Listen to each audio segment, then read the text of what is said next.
Halo, Assalamualaikum warahmatullahi wabarakatuh. Perkenalkan, nama saya Siti Rodatul Jana, mahasiswi semester 7 dari Institut Agama Islam Bunga Bangsa Cirebon. Saya di sini akan menerangkan sedikit tentang kebijakan fiskal di Indonesia. Jadi kebijakan fiskal merupakan kebijakan yang dibuat oleh pemerintah dengan cara meningkatkan atau menurunkan pendapatan anggaran negara. Pemerintah memiliki kewenangan untuk menentukan kebesaran anggaran atau pendapatan yang dikeluarkan pada program tertentu. Kebijakan ini dibuat dengan maksud untuk mempengaruhi jalannya perekonomian dan menjaga keseimbangan ekonomi. Dalam negara, pembuatan kebijakan ini tidak lain didasarkan pada teori John Maynard Keynes mengenai fungsi kebijakan fiskal. Dalam teori ini meyakinkan bahwa peningkatan atau penurunan dan pendapatan dapat mempengaruhi perekonomian negara. Kebijakan ini bisa meningkatkan inflasi, aliran kas, dan mengatasi pengangguran dalam suatu negara.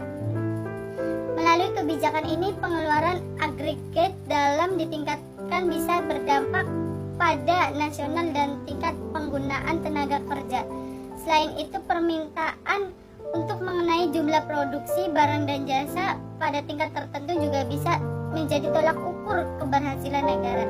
Ada juga tujuan kebijakan fiskal. Yang pertama ada pertumbuhan ekonomi, yang kedua mencegah pengangguran, yang ketiga stabilitas harga. Ada juga komponen-komponen kebijakan fiskal.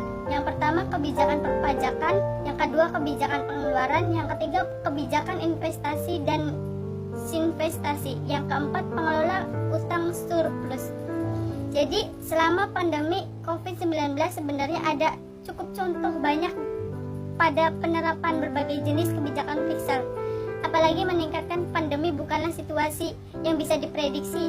Hal tersebut dapat menjadikan munculnya beberapa kebijakan fiskal yang diterapkan.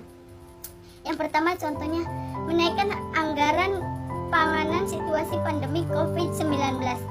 Pandemi Corona memaksa pemerintah untuk meningkatkan nilai anggaran untuk mengenai kondisi COVID-19. Hal ini dilakukan melalui penerapan program PEN atau Pemulihan Ekonomi Nasional tahun 2021 dari angka 690 triliun menjadi 700 triliun. Yang kedua ada insentif pajak selama masa pandemi COVID-19. Jadi di masa pandemi COVID-19 pemerintah mengambil tindakan dengan memberikan keringanan dalam bentuk penghapusan pajak korporasi. Otomatis hal ini akan mempengaruhi performa income negara yang berasal dari pajak. Padahal persentase porsi pajak dalam APBN ini cukup tinggi. Sekian dari saya, kurang lebihnya mohon maaf jika ada kekurangan karena kesempurnaan datang dari Allah dan kesalahan datang dari setan. Kita hanya korban, kurang lebihnya mohon maaf. Wassalamualaikum warahmatullahi wabarakatuh. Terima kasih.